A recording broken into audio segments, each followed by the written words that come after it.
Think about your most productive day ever. That one day you were just on fire. Emails, meetings, tasks. The to-do list felt like a monster you were actually slaying. You got to the end of it completely drained, but with this weird sense of pride, right? The pride of the tired warrior. What if I told you that pride is a complete lie? What if I told you that your greatest virtue, your ability to work hard, to grind it out, to take the hits and keep moving, is the very thing strangling your potential? It's the anchor holding you back from the success you're killing yourself to achieve. Sounds insane, I know. We've been programmed to worship the grind. We're disciples of the hustle culture church. The gospel they preach is that more hours, more sweat, more sacrifice will inevitably lead to more results. But just look around you. Look at your own life. Is that really true? Or are you just running faster and faster on a treadmill, burning yourself out, but ending up in the exact same spot, just more tired? We all know this feeling, this deep, quiet frustration. The feeling of being incredibly busy but not actually being productive. You feel like a plate spinner at a circus, frantically running between 10 poles. Your only goal is to not let a single plate crash to the floor. But while you're obsessed with the plates, the real show, the one that matters, is happening on a different stage entirely. It is that silent rage you feel when you see someone who seems to work half as much as you do, but they're getting double the results. It's the feeling of your head hitting the pillow at night, your body screaming with exhaustion, but your mind is haunted by one nagging question. What did I actually build today? What needle did I actually move? This gap, this canyon between the effort you put in and the results you get back, is one of the biggest sources of anxiety and burnout for our entire generation. We are working ourselves to death, but we are working hard the wrong way. But there's a secret, a fundamental principle that elite athletes, legendary CEOs, and creative geniuses understand almost instinctively. This isn't some magic pill or a trendy productivity hack you'll see on TikTok. This is a complete paradigm shift. It's a different way of seeing the world. It's a technique I call effort leverage. Effort leverage is not about working harder. It's not even about managing your time better. It's about understanding that in any system, in any project, in any life, there are specific leverage points. Think of it like this. Tiny hinges swing massive doors. Your job isn't to try and shoulder charge the door down with all your might. Your job is to find the damn hinge. And by the end of this video, you won't just understand this concept in theory. You will have a system, a mental framework to plug this directly into your life, starting tomorrow. You'll be able to look at your endless to-do list and identify, with laser-like precision, the 1 or 2 activities that actually matter. The activities that, on their own, are responsible for 80% or more of your results. The promise here isn't to give you more time. The promise is to make your time exponentially more valuable. It's to transform you from a hard worker into an architect of outcomes.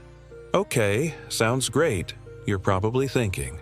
But if this is so powerful, why isn't everyone doing it? Excellent question. And the answer is going to make you a little uncomfortable. Most people fail at this because our brains are addicted to being busy. Society rewards it.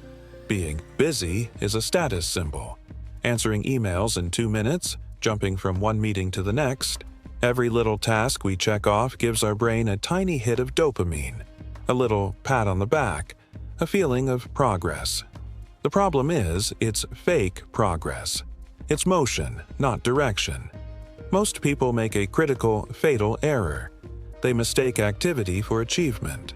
They would rather feel the safety of completing 100 small, irrelevant tasks than face the discomfort and uncertainty of focusing on the one big, scary task that could change their entire life. Applying effort leverage takes guts. It takes the courage to say no. It takes the courage to look lazy to the undisciplined, while you are secretly doing the only work that actually counts. To pull you out of this trap and put you on the path to mastery, we are going to break this down into 3 crucial parts. First, we're going to demolish the myth of more, And I'll show you why our cultural obsession with hard work is actually a recipe for mediocrity. Second, we are going to expose the busyness trap, the psychological mistake that 99% of people make that keeps them locked in a cycle of endless effort with no real reward. And third, and this is the most important part, I am going to give you the practical framework. The 4 steps to effort leverage. The exact system you can use to completely rewire the way you work and think. Stay with me, because what you are about to learn can redefine the entire trajectory of your career and your life. Imagine 2 lumberjacks. The first lumberjack is a beast, a force of nature. He wakes up before the sun, grabs his axe, and just starts wailing on a tree with relentless fury. He doesn't stop for water. He doesn't take a break. Sweat is pouring down his face. His muscles are on fire. He works for 10 straight hours, powered by nothing but sheer willpower and brute force. At the end of the day, he's managed to chop down 1 tree. He's completely shattered, but he's proud of his blisters. The second lumberjack also wakes up early, but he spends the first hour of his day doing something the first guy would call a complete waste of time. He meticulously, patiently, sharpens the blade of his axe. He walks around the tree, studies its lean, finds the perfect angle of attack. Then, he starts to work. His swings aren't frantic. They are calm, precise, and powerful. Every single hit lands exactly where it needs to. He works for 4 hours and takes the rest of the day off. By the end of his short day, he's chopped down 3 trees. Our culture has trained us to worship the first lumberjack. We call his approach work ethic. But that's not work ethic, that's stupid work. It's inefficient. It's a waste of human potential. The myth of more is this dangerous belief that the volume of your input is directly proportional to the size of your output. More hours, more emails, more meetings, more tasks. But reality, the universe itself, operates on a different law, the law of leverage. The second lumberjack didn't work harder. He worked smarter. He didn't apply more force, he applied focused force in the right place with the right tool. The problem is that sharpening the axe doesn't look like work. Thinking, planning, strategizing, resting, all of this looks like laziness to someone who is addicted to the adrenaline of doing. And that's exactly why so many brilliant, ambitious people just like you find themselves completely burnt out and frustrated. They are trying to chop down an entire forest with a dull axe. The first truth you have to burn into your brain is this: your time and your energy are your most precious, finite resources. Throwing them against a wall hoping something sticks isn't a strategy. It's a tragedy. Your goal is not to be the busiest person in the room. Your goal is to be the most effective person in the room. And that leads us directly to the trap that stops most people from ever getting there. You've probably heard of the Pareto principle, the 80-20 rule. The idea that in almost everything, 80% of the results come from just 20% of the effort. Everybody nods their head when they hear this. They know it. But knowing isn't understanding, and understanding isn't applying. The critical mistake that people make isn't that they don't know the 80-20 rule.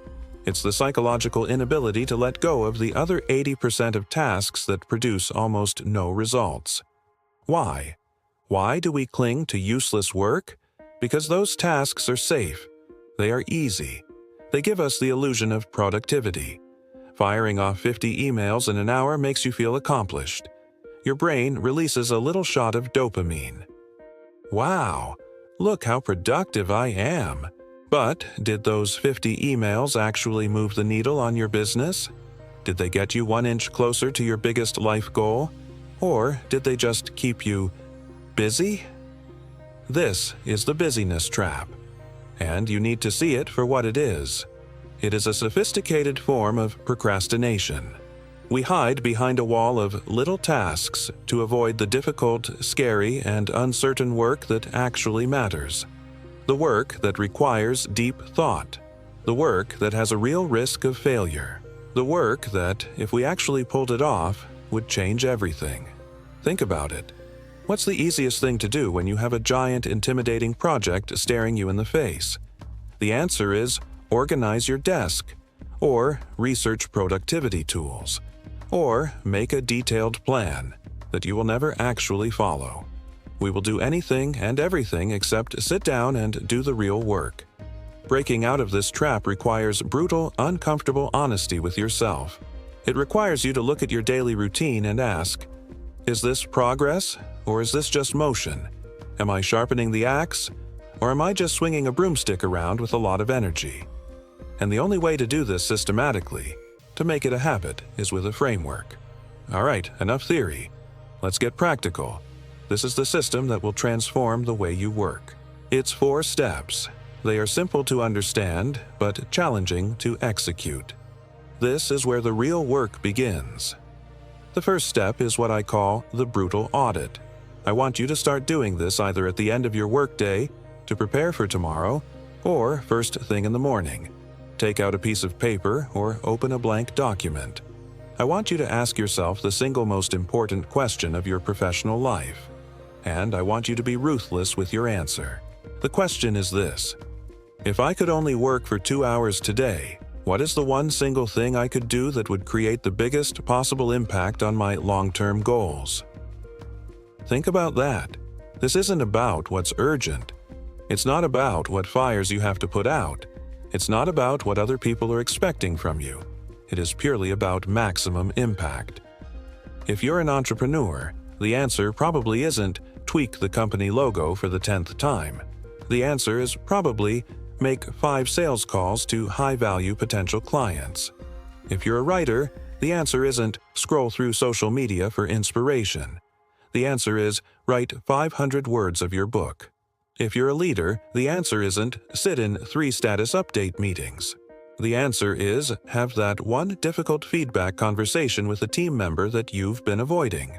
This one question forces clarity. It acts like a filter, separating the high-leverage activities from the low-leverage busyness. It separates the wheat from the chaff. Write down that one single most important task. That is your hinge for the day. That is the one thing that can swing the massive door. Now for step 2, the art of aggressive elimination. You've identified your hinge. Now, I want you to look at everything else. Your entire to-do list, your calendar, your commitments. And I want you to ask another question. What on this list can I just not do? That's right, eliminate. Not delegate, not delay. Eliminate. We are addicted to adding things to our plate. Real productivity, elite performance, starts with subtraction. I want you to create a not-to-do list. This might be even more important than your to-do list. This could look like, do not check email before 11 a.m. Do not accept any meeting invitation that doesn't have a clear agenda and desired outcome. Do not say yes on the spot to any request that does not directly align with my hinge for the day. Warren Buffett has a great quote about this. He said, "The difference between successful people and really successful people is that really successful people say no to almost everything. Saying no to the things that don't matter is how you create the space to say a powerful yes to the things that do. It is a superpower. Every time you say no to a low-value task, you are saying yes to your own greatness. It's that simple." That brings us to step 3, the Unbreakable Focus Block. This is where the magic happens. You've identified your most important task with the Brutal Audit. You've cleared away the clutter with Aggressive Elimination. Now you have to build a fortress to execute. This is your focus block. It is a 90 to 120-minute period in your calendar that is sacred. It is non-negotiable. During this block, you work only on your hinge task. That's it. No phone, no notifications, no email tabs open. Tell your family. Tell your team. Put on noise-canceling headphones. Lock the door if you have to. This is not a time for multitasking. Multitasking is a myth. It's just switching between tasks very quickly and doing a poor job at all of them. This is a time for deep immersion. The quality and quantity of work you can produce in one 90-minute, fully focused block will crush what you can do in 8 hours of fragmented, distracted work. This is the sharpened axe meeting the tree. This is where you actually move the needle. One single focus block per day is enough to put you in the top 1% of performers in any field, because 99% of people are living in a state of constant, reactive chaos. Finally, step 4, and this is the one that ties it all together, the feedback and iteration loop. No system is perfect right out of the box. Life will get in the way. The goal isn't perfection, it's progress. So at the end of every week, maybe on a Friday afternoon, I want you to schedule 30 minutes for a personal review. Think of it as a CEO meeting with yourself. And you're going to ask yourself 3 simple questions. 1. How accurate was my brutal audit this week? Did I correctly identify the true hinge tasks, or did I get tricked by fake urgency? 2. Where did my elimination defense fail? What distractions, what low-value tasks managed to sneak through the cracks and steal my attention? And 3. Were my focus blocks truly focused? How can I better protect that sacred time next week? This cycle of plan, protect, and review. This is the engine of effort leverage. This is what takes this idea from just an interesting concept in a video to a powerful operating system for your entire life. It's how you get 1% better every single day. We started this video by challenging your whole definition of hard work. We saw that brute force effort without intelligent direction is a trap. It's a trap that keeps you busy, keeps you exhausted, and keeps you miles away from your real goals. Effort leverage is your way out. It is the mental shift from being a worker who pushes rocks to being an architect who designs cathedrals. It's the profound understanding that your value doesn't come from how many hours you clock in, but from the massive impact you generate in the few hours that truly matter. So the next time you feel overwhelmed, the next time you feel the temptation to glorify the grind and brag about how tired you are, just stop, take a breath, remember the 2 lumberjacks, and ask yourself that one simple question. Am I just swinging the axe harder, or am I taking the time to sharpen the blade? Because in the end, that's what separates the amateurs from the professionals, the busy from the effective. That is what separates those who just run on the treadmill from those who actually move the world. If this video gave you a new perspective, if it lit a fire in you, show your support by hitting that like button, and make sure you subscribe, because we are just getting started dismantling the lies we've been told about what it takes to win. Now, I want you to make a commitment. I want you to take action right now. Comment below. What is the one low-impact, time-wasting task that you are going to eliminate from your routine starting this week? Let's start this revolution together. Thanks for watching. I'll see you at the next level.